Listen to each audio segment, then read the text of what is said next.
reer bani Israa'iil nin ka mid ah oo Ilaahay uu hanti u siiyey iyo xoolo badan lahaa ayaa jiray.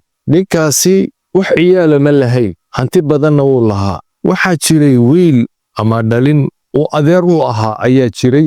waxay doonayeen inay dhaxlaan oy xoolihiisa iyo hantidiisa inay qaataan, laakiin Ilaahay ninkan cumrigiisii ayuu dheereeyey, da'dii buu Ilaahay u dheereeyey. sida awgeed way raagsadeen intuu ka dhimanaya ninkani. maalin maalimaha ka mid ah ayuu midi adeerkii dilay, kadibna meydkiisii buu qaaday, dad kale ayuu agdhigay. kadibna isagoo qaliyaya ayuu yimid. adeerkii baa la dilay, dadkana dilay, buuq iyo rabshad ayuu meeshii ka riday. dadkii way isku xanaaqeen, seefaha la isku qaatay, in la islaayo oo la isdilo ayaa loo dhowaaday. laakiin waxay yidhaahdeen reer banu Israa'iil, maxaan u dagaalamaynaa oo dhiigga iskaga yaacinaynaa oo seefaha iskugu qaadanaynaa? nebi muuse ayaa jooga meesh, maan u sheegna arrinta, maan u bandhigno, maan iskula tagno, maan dacwadayna u gudbinno. nebi muuse loo yimid calayhi salaam, arrintii baa loo sheegay. nebi muuse waxa uu yidhi in yar isuga. nebi muuse wuu tukaday, ilaahay buu baryey. kadibna ilaahay wuxuu amray nebi muuse calayhi salaam inuu dadkii u yimaado oo u sheego siday waxu jiraan. waxa uu ilaahay uu ku yidhi nebi muuse, waxaad ku tiraahdaa reer banu Israa'iil sac qala. nebigii markuu u yimid oo ku yidhi ilaahay wuxuu ini amrayaa inaad sac qashaan, way la yaabeen. ilaahay baa ka warramaya, waid qaala muusaa liqawmihi ina allaha ya'murukum an tadbaxuu baqara. ilaahay wuxuu ini amrayaa buu yidhi nebi muuse an tadbaxuu baqara, sac inaad qashaan, sacun qala. qaaluu atattakhidunaa huzuwa, waxay yidhaahdeen ma jees ayaad naga yeelanaysaa, maad na yasaysaa? waxaannu ku nidhi na kala xukun, dhiig baa la isku haystaa, qof baa la dilay, sheeg noo sheeg, ilaahay noo weydii, adiguna waxaad leedahay neef qala. nebigii waxa uu yidhi, qaala acuudu billaahi an akuuna min aljaahiliin. ilaahay ayaan ka magan gelayaa, ilaahay ayaa ka hoosgelayaa inaan noqdo dadka jaahiliinta, inaan ka mid noqdo ee dadka ku dheeldheela, ku jeesjeesa. ilaahay baan ka magan gelayaa, laakiin ilaahay wuxuu ini amrayaa inaad sac qashaan. markaasee waxay yidhaahdeen, qaaluu idcu lanaa rabbaka yubayin lanaa maahi. rabbigaa daawo reer banu Israa'iil siday u madax adkaayeen. waxay yidhaahdeen rabbigaa muusow, yacni rabbigood maba ahaba. waxay leeyihiin muusow, rabbigaa waxaad baridaa oo noo weydiisaa, maa hiya, ha noo caddeeyo maxay tahay sucu muxuu yahay? waa iskaga kahay darsameen, saca noo abtiri ma kala garanayno. qaala waxa uu yidhi, innahu yaquulu innahaa baqaratun laa faaridun walaa bikrun. waxa uu yidhi ilaahay, ma aha sac duqa maaha oo weyn oo gabowday ma aha, walaa bikrun mid qaalina oo yarna ma aha, cawaanun bayna daalik, intaasay u dhaxaysaa. mana yara oo qaalin yar ma aha, mana weynoo duq ma aha, waa u dhaxaysaa. fafcaluu maa tu'maruun, war waxaani li amrayo yeela oo sameeya. qaaluu idcu lanaa rabbaka yubayin lanaa maa lawnuhaa. reer banu Israa'iil siday u madax adkaayeen, waxay yidhaahdeen rabbigaa noo bari, maa lawnuhaa, midabkeegu muxuu yahay? inay qalaan ayay ahayd, neef ub qala la yidhi, sacun qala la yidhi, inay sacun qalaan bay ahayd. noo caddee, waa maxay midabkeegu, waa maxay da'deedu, waa sidee, maxay qabataa? waxaasay la yimaadeen hadraddaas.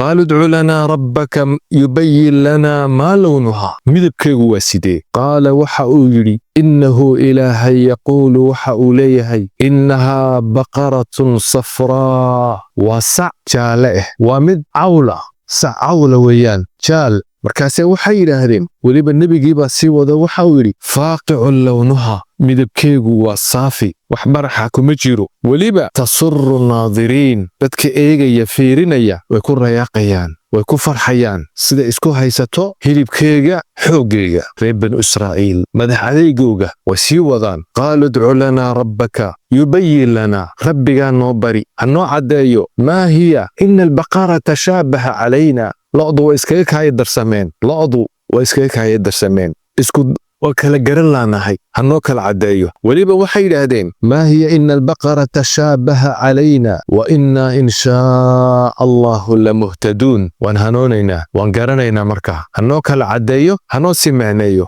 qaala innahu yaquulu, waxa uu leeyahay ilaahay ayuu yidhi, innahaa baqaratun laa daluulun, waa sac aan shaqo lagu leylin oo shaqo aan loogu talagelin, oo la beri tuthiiru alard oon qodayn dhulka ma fashta walaa tasqi alxarf dhulkana ma beerto oo ma waraabiso dhulka laguma qodo lagumana beero lagumana waraabiyo musallamatun ceeb oo dhanna way ka fayowdahay way ka badbaaday ceeb oo dhan laa shiyata fiiha wax bara male neefkaa sici wax bara uu leeyahay oo jidhka midabkiisa ka duwan ma leh waa isku wada mid qaaluu al'aana ji'ta bilxaq iminkaad xaqii la timid bay yidhaahdeen neef bay garanayaan sidaa loo tilmaamay calaamaadkaa wata qaaluu al'aana ji'ta bilxaq xaqii iminkaad la timid way raadiyeen marka waxay heleen sac ayay heleen sacaasi ay soo heleen wiil yaroo agoona ayaa lahaa sacaas waxaa uga dhintay waalidkii oo qof wanaagsan ahaa ayaa uga dhintay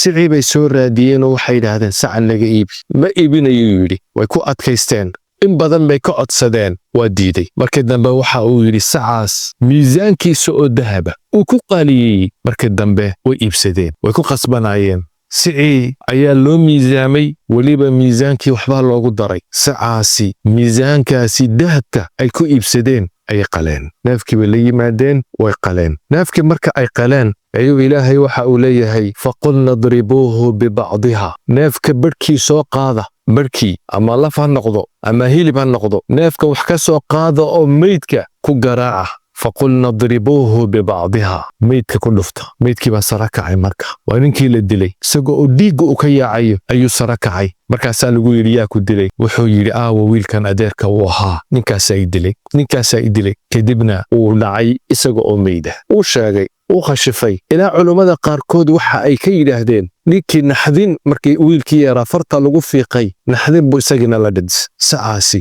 suurad idil ayaa la yidhaahdaa suuratulbaqara xikan badan baa ku jira qisas badan ayaa ku jira waxaa ka mida oon ka faa'iidaynaa reer banu israa'iil siday u madax adkaayeen xaqa u diidanayeen nebiga ugu madax adkaayeen su'aal baa la weydiinayaa arrin baa la amrayaa su'aal kale ka keenayaa arrin kale ka keenayaa amarka ilaahay markuu ilaahay amar gooyo rasuulku markuu amar gooyo waa in lagu degdego in wax la sii baadhbaadha maaha haddee markiiba sac ay qaadan lahaayeen amarka ilaahay wuu fudaydin lahaa waa laga aqbali lahaa arrinta labaad jees diinta laguma jeesjeeso diinta in lagu jeesjeeso waa xaaraan atattakhidunaa huzuwa qaala acuudu billaahi an akuuna min aljaahiliin ilaahay ayaan ka magan gelayaa inaan jaahil noqdo oon dadka ku dheeldheelo ilaahay ayaan ka magan gelayaa waxaa kaloon ka faa'iidaynaa ilaahay inuu dadkan soo saari doono qiyaamaha bacthi iyo nushuur inuu jiro dadkaasi waxaa loo caddeeyey ilaahay siduu wax u nooleeyo ilaahay siduu wax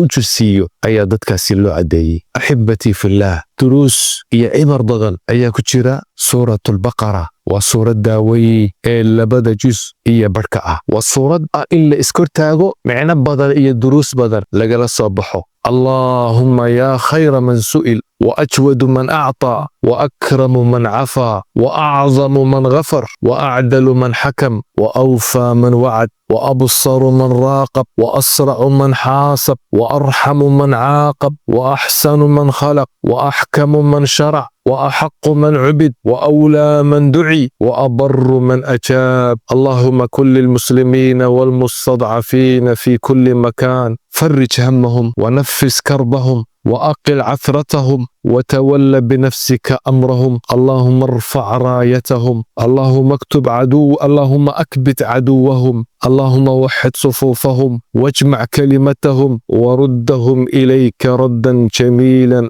ربنا أتمم لنا نورنا واغفر لنا إنك على كل شيء قدير والسلام عليكم ورحمة الله وبركاته.